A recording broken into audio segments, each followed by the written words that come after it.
साथियों नमस्कार। हमारे चैनल में आपका स्वागत है। मैं हूं रामचंद्र मौर्य। क्या हिंदू धर्म के दुश्मन ईसाई हैं, मुसलमान हैं या अन्य धर्मावलंबी हैं? हिंदू धर्म का दुश्मन अगर कोई है तो खुद हिंदू हैं, और वह भी धर्म के क्षेत्र में, राजनीति के क्षेत्र में बैठे हुए उच्च पदस्थ हिंदू धर्म के दुश्मन हैं। आज मौजूदा वक्त में ऐसी स्थिति हो गई है कि शंकराचार्य राजनेताओं के खिलाफ हैं, खास करके मुख्यमंत्री और प्रधानमंत्री के खिलाफ बयान दे रहे हैं। महामंडलेश्वर मंदिर प्रबंधन को लेकर घेर रहे हैं। साधु संत और तमाम अखाड़े, कथावाचक सब मिल करके आरएसएस को घेर रहे हैं, जिनका कि राम मंदिर ट्रस्ट में बाहुल्य है। राम मंदिर ट्रस्ट में राजनेताओं और आरएसएस के लोगों को जगह दी गई है, और इन दोनों के खिलाफ आज पूरा हिंदू समुदाय कुपित है, नाराज है, क्योंकि इन्होंने जिस तरह से हिंदू धर्म के सर्वोच्च ईश्वर राम के मंदिर में चोरी किया है अरसे तक, और बहुमूल्य हीरे, सोने, चांदी, जवाहरात से निर्मित वस्तुएं गायब किया है, करोड़ों, हजारों, लाखों नहीं अरबों रुपए का गमन किया है, तो उसमें सिर्फ छोटी मछलियों को फंसाया गया।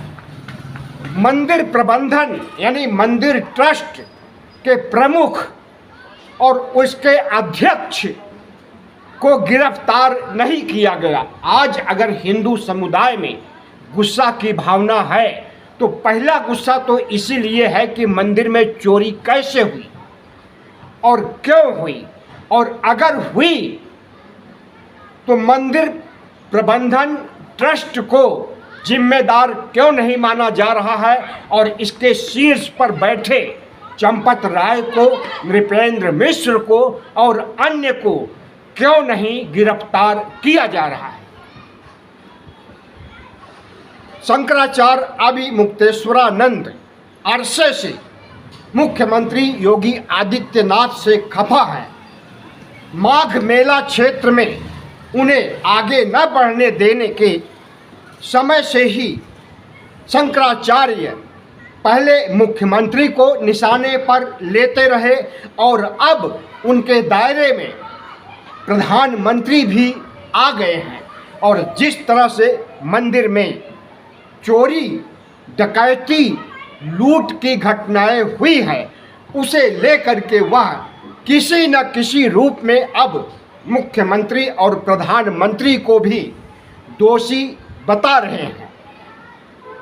गाय को राष्ट्रीय पशु का दर्जा देने और गो हत्या बंद करने और गाय को काटने वाले बूचड़खानों को खत्म करने का आंदोलन शंकराचार्य का अरसे से चल रहा है, जिसका कोई प्रभाव नहीं पड़ रहा है। और अगर प्रधानमंत्री नरेंद्र मोदी गोमांस पर नियंत्रण करते हैं या रोक लगाते हैं तो इससे भारत की इकोनॉमी को बहुत बड़ा झटका लगेगा। इसलिए शंकराचार्य को नज़रअंदाज करना, हिंदू धर्म के सर्वोच्च शिखर पर बैठे हुए धर्माचार्य को नज़रअंदाज करके अगर इकोनॉमी को यथावत बनाए रखने के लिए नरेंद्र मोदी कसम खा चुके हैं, तो इसे अच्छा कहा जाए या बुरा कहा जाए।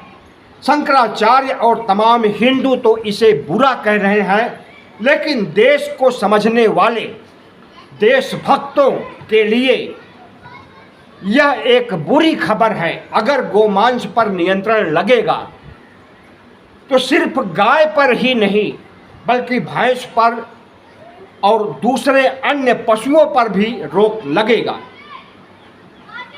प्रधानमंत्री नरेंद्र मोदी बुरी तरह से फंसे हुए हैं। अयोध्या मामले को लेकर जितना विचलित हुए हैं, जितना असहज हुए हैं और जितना छीछा लेदर हुई है और होगी, उसका अंदाज़ा उन्हें है। इसलिए उन्हें रातों में नींद नहीं आ रही है। और अगर 1 बजे 2 बजे रात वह विनय कटियार को फ़ोन कर रहे हैं कि मंदिर लूट कांड को कैसे सलटाया जाए और इसे निपटाने के लिए विश्व हिंदू परिषद, बजरंग दल आदि बड़े संगठनों से कैसे सहयोग लिया जा सकता है, कैसे मामले को रफा दफा किया जाता है, यह सवाल जब विनय कटियार से पूछते हैं तो दूसरे दिन विनय कटियार प्रेस कॉन्फ्रेंस करके दुनिया को बता देते हैं कि नरेंद्र मोदी इतना विचलित हैं कि वह आधी रात को फ़ोन करके हमें जगाते हैं और हमें मंदिर में हुई लूट पर रोक लगाने और इसे रफा दफा करने की बातें समझाते हैं। तो प्रधानमंत्री नरेंद्र मोदी की पीड़ा को अच्छी तरह से समझा जा सकता है। उसी तरह से मोहन भागवत जो हिंदुत्व के पुरोधा बनते हैं, सांस्कृतिक राष्ट्रवाद के नायक बनते हैं, उनकी पीड़ा तो नहीं झलक रही है, नहीं छलक रही है, लेकिन जिस तरह से वह विचलित नज़र आते हैं और प्रेस के सवाल का जवाब देने से कन्नी काट जाते हैं, उससे यही लगता है कि वह भी प्रजातांत्रिक मूल्यों को भूल चुके हैं और प्रेस के सामने खड़े होकर के बात करने से कतराते हैं। प्रधानमंत्री नरेंद्र मोदी को तो प्रेस के सामने आने के लिए लंबा इतिहास है, रिकॉर्ड है। पिछले 12 सालों में एक बार भी नहीं प्रेस के सामने उपस्थित हुए। तो आज जो स्थिति है हिंदू धर्म में, हिंदू धर्म के दुश्मन हिंदू धर्म के ही लोग हैं, मुसलमान नहीं हैं, ईसाई भी नहीं हैं, बुद्धिस्ट भी नहीं हैं, कोई नहीं है, वामपंथी भी नहीं है। अगर कोई है तो हिंदुत्व के दुश्मन आरएसएस है और प्रकारांतर रूप से प्रधानमंत्री नरेंद्र मोदी है, क्योंकि जिस ट्रस्ट की स्थापना हुई उस स्थापना में सबसे बड़ा योगदान नरेंद्र मोदी का ही है। और उन्होंने अपनी सरकार से अगर नृपेंद्र मिश्र को भेज करके मंदिर प्रबंधन ट्रस्ट का अध्यक्ष बना दिया और चंपत राय जो आरएसएस से आते हैं उन्हें ट्रस्ट का सेक्रेटरी बना दिया, तो समझ लीजिए कि प्रधानमंत्री नरेंद्र मोदी और आरएसएस का पूरी तरह से कब्जा हो गया।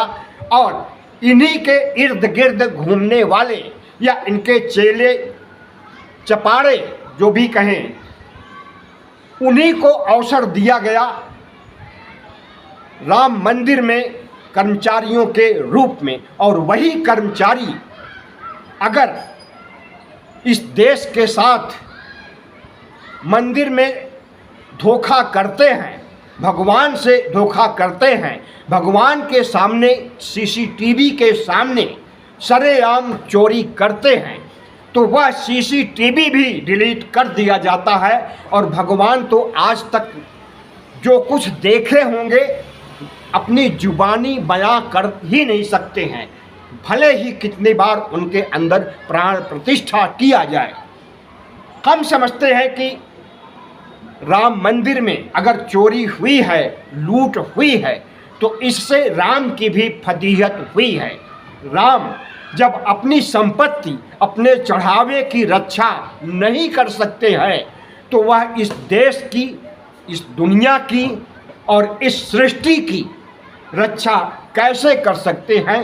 यह एक बहुत बड़ा यक्ष प्रश्न है जिसे आज का बच्चा पूछ रहा है। और हम समझते हैं कि राम मंदिर में हुई चोरी की वजह से चढ़ावा जो चढ़ाया जाता था, उससे लोग विचलित हो रहे हैं। जो श्रद्धालु आते थे और अपनी प्रॉपर्टी बेच करके चढ़ावा चढ़ाते थे, सोना चांदी हीरे जवाहरात या कैश के रूप में, अब उसमें आधे से अधिक कमी हो गई है। यानी आधे से अधिक श्रद्धालुओं की आंखें खुल गई है और अब उन्हें पता चल गया है कि जो कुछ ईश्वर को चढ़ाया जाता है वह ईश्वर को नहीं मिलता, बल्कि ईश्वर की देखभाल करने वाले और मंदिर के प्रबंधन ट्रस्ट के छोटे से लेकर बड़े कर्मचारी अधिकारी तक की मिली भगत और बंदर बांट का शिकार हो जाता है। ऐसे में चढ़ावा चढ़ाने का कोई अर्थ नहीं रह गया। तो चढ़ावा में कमी होना मंदिर के लिए तो दुर्भाग्यपूर्ण है, लेकिन ओबीसी SC ST के लिए, अंबेडकर वादियों के लिए, दलित आंदोलन के लिए और बुद्धिस्ट आंदोलन के लिए यह एक सकारात्मक संदेश है कि तथागत बुद्ध की तरह अब हिंदू धर्म के लोग भी मजबूर हो रहे हैं, ईश्वर में विश्वास नहीं करेंगे, क्योंकि ईश्वर जब अपने चढ़ावे की रक्षा नहीं कर सकता है तो वह हमारी रक्षा कैसे करेगा। एक सीधा सा सपाट सा प्रश्न उठता है। आज हिंदू धर्म में बंटवारे जैसी स्थिति हो गई है। कुछ साधु संत तो कह रहे हैं कि हमारे देश में मुसलमानों से कोई खतरा नहीं रह गया है, ईसाइयों से, अन्य धर्मावलंबियों से भी कोई खतरा नहीं है। अगर खतरा है तो हिंदू धर्म में के संगठनों, कट्टरपंथियों और मंदिर प्रबंधन जैसे क्षेत्र में अगर सियासत के लोग प्रवेश कर जाते हैं, RSS के आतंकवादी प्रवेश कर जाते हैं, तो अनिष्ट तो होगा ही, पाप तो होगा ही, और उस पाप का भागीदार बनने के लिए कोई भी तैयार नहीं हो रहा है। कोई भी यह जिम्मेदारी नहीं ले रहा है कि उसने रोका है इस तरह की लूट को और इस तरह से हो रहे मंदिर में अरसे से चल रहे घपले को और डकैती को। प्रधानमंत्री नरेंद्र मोदी ने अभी मुंह नहीं खोला है, लेकिन कांग्रेस पार्टी का, समाजवादी पार्टी का या अन्य दूसरी पार्टियों की मांग है कि वर्तमान मौजूदा मंदिर ट्रस्ट को भंग किया जाए और नृपेंद्र मिश्र को, चंपत राय को, अनिल मिश्रा को, बड़े चेहरों को गिरफ्तार किया जाए। छोटी मछलियों को गिरफ्तारी करने से कोई हल निकलने वाला नहीं है, लेकिन जो SIT बनाई गई है, क्या उसकी हिम्मत है कि वह चंपत राय और नृपेंद्र मिश्र को गिरफ्तार करे? क्योंकि चंपत राय मोहन भागवत के दाहिने हाथ हैं और नृपेंद्र मिश्र प्रधानमंत्री नरेंद्र मोदी के चहेते हैं। यही नृपेंद्र मिश्र समाजवादी पार्टी में सचिव थे जिस समय मुलायम सिंह यादव ने कार्यसेवकों पर गोली चलाने का आदेश दिया था, तो नृपेंद्र मिश्र ने ही आदेश दिया था सचिव के रूप में। और ये नृपेंद्र मिश्र अटल बिहारी वाजपेयी की सरकार में भी सचिव रहे हैं, चलती थी इनकी भी। तो एक बुजुर्ग को अगर बनाया गया है राम मंदिर ट्रस्ट का अध्यक्ष और उसे गिरफ्तार करने की बात तो दूर, उससे पूछताछ भी नहीं की जा रही है।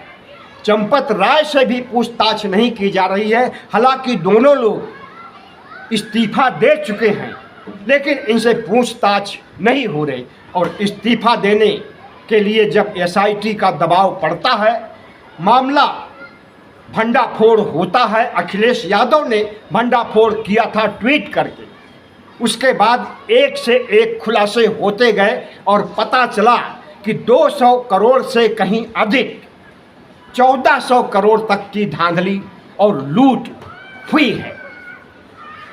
प्रधानमंत्री नरेंद्र मोदी को चाहिए कि रफा दफा करने के बजाय दोषियों को सजा दें और नए मंदिर प्रबंधन ट्रस्ट का निर्माण करें। विपक्ष की सहमति से, शंकराचार्य की सहमति से, महामंडलेश्वर की सहमति से किसी शंकराचार्य को मंदिर प्रबंधन का, ट्रस्ट का, न्यास का अध्यक्ष बनाया जाए और महासचिव भी किसी महामंडलेश्वर या धर्म के क्षेत्र में उच्च पदस्थ पदों पर काम करने वाले को दिया जाए। धर्म के क्षेत्र में सियासतबाजों की और सांस्कृतिक राष्ट्रवाद के पुरोधाओं का प्रवेश अगर होगा तो इसी तरह से लूटपाट होगी आगे भी, जैसे अभी हुई है। वीडियो अच्छा लगा हो तो चैनल को सब्सक्राइब कीजिए, लाइक कीजिए और शेयर कीजिए।